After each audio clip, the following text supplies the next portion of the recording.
سلام دوستان، خوش اومد به کانال خودتون تخم مرغ. امروز میخوایم بریم مکانهای دیدنی تاجیکستان صحبت کنیم. قبل از که بریم لایک و ساب یادتون نره. تاجیکستان کوچکترین کشور آسیای میانه است که در همسایگی کشورهایی چون ازبکستان، افغانستان، قرقیزستان و جمهوری خلق چین قرار دارد. این کشور به دلیل آب و هوای متفاوت و جاذبه‌های طبیعیش معروف شده. بخش عمده از کشور تاجیکستان در ارتفاع 3000 متری از سطح دریا قرار داره که در خیلی نقاط هم بیش از 7000 متر میرسه. پارک رودکی دوشنبه بزرگترین شهر تاجیکستان و پایتخت این کشوره. این شهر جاذبه‌های گردشگری متنوعی داره، اقامت بسیار مناسبی باشه.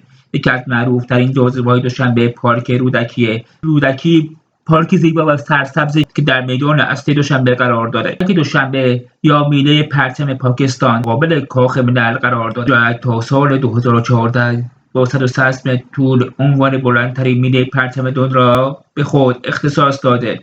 پس از آن میله پرچم جده با ارتفاع 170 متر این عنوان را از خود کرده. پارک دوشنبه و در محوطه بیرونی کتابخانه ملی بنای بسیار زیبایی دیده شده. پارچان نام داره، بنای باریک و سفید که برای بزرگداشت استقلال تاجیکستان ساخته شده. بدنه پارچان از جنس سنگ مرمر بوده و بر روی آن نشانه ملی این کشور با رنگ طلایی نقش داره. اگر به هنرهای نمایشی یا موسیقی علاقه‌مندید میتونید در سالن تئاتر اپرا و بالای تاجیکستان برید. سالن در شهر دوشنبه است. تئاتر بر اپرا و تئاتر رقص بارو هم اجرا میشه. موزه ملی تاجیکستان در شهر دوشنبه قرار داره. در 2 طبقه ساخته شده و دارای بخش باستانشناسی، تاریخ طبیعی و هنرهای معاصره. بیش از 50,000 اثر در این موزه به نمایش گذاشته شده، مانند لباس‌های زرهی، وسایل موسیقی، تندیس‌ها و مجسمه‌ها، نقاشی‌های قدیمی و غیره. مجسمه بودا یکی از مهمترین آثار موجود در این موزه است که بیش از 1300 سال قدمت دارد. برای یاد بود اسماعیل سامانی یکی از پادشاهان سلسله سامانیانه که از او به نیکی یاد میشه. او به خوبی رفتار می‌کرده، در دل‌هایشان گوش می‌داده. علاقه بسیاری به فرهنگ و ادبیات کشور داشته.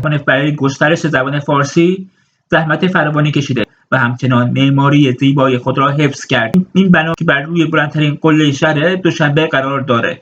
پنجیکن یک شهر باستانیه. در گذشته رونق بالایی داشته. حوزه تجاری بسیار با اهمیت بود. حاضر تنها ویرانه‌هایی از تاریخ پرشور این شهر باقی مانده و چند موزه کوچک در آن دیده میشه. قلعه حصار یک قلعه بسیار باشکوه در 3 کیلومتر شهر دوشنبه است. این قلعه بخشی از فرهنگ و تمدن تاجیکستان را به تصویر میکشه. تصویر آن بر روی یکی از اسکناس‌های این کشور دیده میشه. بخش عمده این قلعه در سال 1924 در حمله روسیه از بین رفته و تنها قسمت کوچکی از آن حامل برج‌های 2 قلوی قلعه برجا مانده.